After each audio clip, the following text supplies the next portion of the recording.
Mga Kapinas, magandang umaga. Grabe na nangyayari sa Senate natin, ano?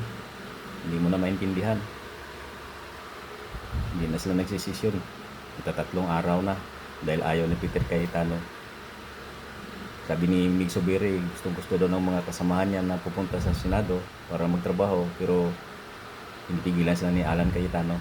Ano kaya ang klaseng senador ito yung si Alan Peter Cayetano?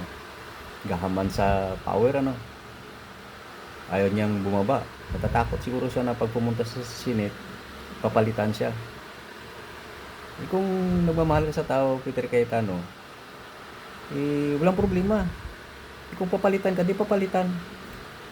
Kung matino kang klaseng tao, senador ka kasing gahaman sa kapangyarihan lahat gawin mo para hindi ka maalis dyan. Hindi ganon. Kapakanan ng tao ang dapat unahin mo, hindi yung sarili mo.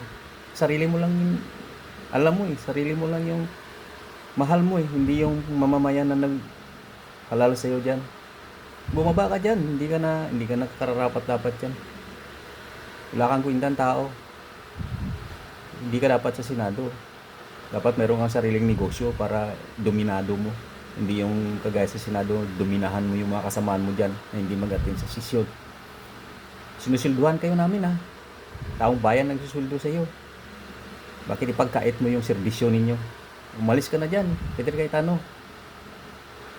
Mga Kapinas, pakinggan natin yung sinabi ni Mig Zubiri. Pero marami, alam ko marami nagtatext sa akin na gusto talaga nila magtrabaho, hindi nila maintindihan bakit nagkaganito. For the first time in my 14 years in this institution nangyari ito, na hindi po tinawag ang session dahil ayaw ng presiding officer. Never happened in my time here.